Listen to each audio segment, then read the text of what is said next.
2026 সালের জানুয়ারি থেকে মে পর্যন্ত 5 মাসে সীমান্তে ভারতীয় সীমান্তরক্ষী বাহিনীর গুলি ও নির্যাতনে 7 জন বাংলাদেশি নাগরিক নিহত হয়েছেন।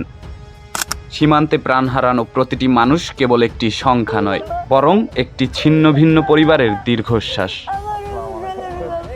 সাল 2011, 7 জানুয়ারি, কাঁটাতারের বেড়া পার হওয়ার সময় ফেলানী খাতুনকে লক্ষ্য করে গুলি ছোড়ে বিএসএফ।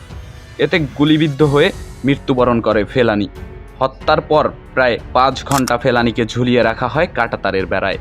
বিএসএফের এমন অমানবিক কাণ্ড নিয়ে শুরু হয় ব্যাপক আকারে সমালোচনা। দেশ বিদেশের নানান সংবাদ মাধ্যমে প্রকাশিত হয় এই ছবি। দুই বাংলার মানুষই এই হত্যাকাণ্ডের প্রতিবাদ জানায়। বিএসএফ নিজ উদ্যোগে মামলা দায়ের করলেও আজও পর্যন্ত মেলেনি সেই বিচার। বিশ্ব প্রকৃতি জানে না কোনো ভূখণ্ড, চেনে না কোনো জাতি। প্রকৃতি নিজের ওপর নিজস্ব অধ্যাদেশ জারি করে বেড়ে উঠেছে আপন গৌরবে, ছড়িয়েছে তার সৌন্দর্য। তবে মানুষ বেশি দিন এই গৌরব স্থায়ী হতে দেয়নি। পৃথিবীর মানচিত্রকে করেছে রক্তাক্ত প্রান্তর, কেটে করেছে ছিন্ন ভিন্ন। আর এই ছিন্ন ভিন্নতাকে বাস্তবে রূপদান করেছে সীমান্ত। যুগে যুগে মানুষ কাঁটাতার দিয়ে নিজেদের বিভক্ত করেছে এবং চেষ্টা করেছে একে অন্যের ওপর কর্তৃত্ব স্থাপনের। প্রভাব বিস্তারের এই খেলায় নির্বিচারে হত্যা করেছে অসংখ্য নিরীহ মানুষ। এমনই এক সীমান্ত বাংলাদেশ ভারত সীমান্ত, বিশ্বের 5ম দীর্ঘতম স্থল সীমান্ত, যা সাম্প্রতিক মানবিক সংকটের এক কেন্দ্রবিন্দুতে পরিণত হয়েছে। 1947 সালের দেশভাগের পর থেকে বাংলাদেশ তৎকালীন পূর্ব পাকিস্তান ও ভারতের সীমানা নির্ধারিত হলেও দীর্ঘকাল এই সীমান্ত ছিল উন্মুক্ত।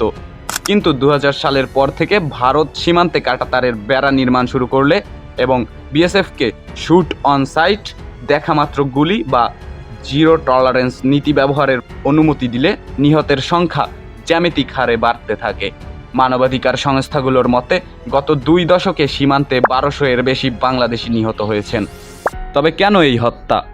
ভারতীয় সীমান্তরক্ষী বাহিনী সীমান্তে গুলিবর্ষণের পেছনে কিছু সুনির্দিষ্ট কারণ দেখায়: অবৈধ অনুপ্রবেশ, চোরাচালান অথবা আত্মরক্ষা।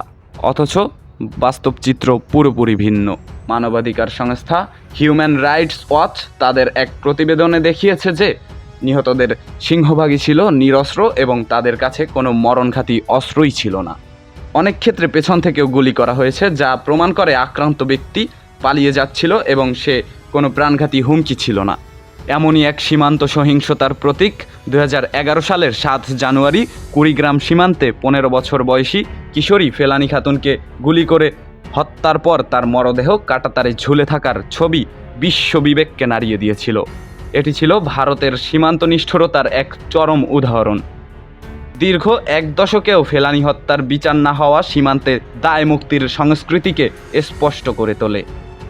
আন্তর্জাতিক আইন অনুযায়ী কোনো ব্যক্তি অবৈধভাবে সীমান্ত অতিক্রম করলে তাকে গ্রেপ্তার করে বিচারের আওতায় আনা উচিত।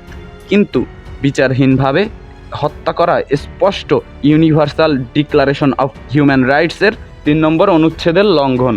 এছাড়াও বিএসএফের এই কার্যক্রম ভারতের নিজস্ব ফৌজদারি কার্যবিধিরও পরিপন্থী। প্রতিনিয়ত সীমান্ত হত্যার বিরুদ্ধে সরকারের কার্যকর ভূমিকা এখন সময়ের দাবি। সীমান্ত কোনো কসাইখানা নয়, বরং এটি 2টি সার্বভৌম রাষ্ট্রের সার্বভৌমত্বের রেখা। বাংলাদেশ ভারত সীমান্তে প্রতিটি লাশের ভার 2 দেশের সম্পর্কের ভিত্তিকে আরও দুর্বল করে তোলে। রক্তের বদলে কাঁটাতারে শান্তি ও সহযোগিতার ফুল ফোটানোই হোক আধুনিক কূটনীতির লক্ষ্য।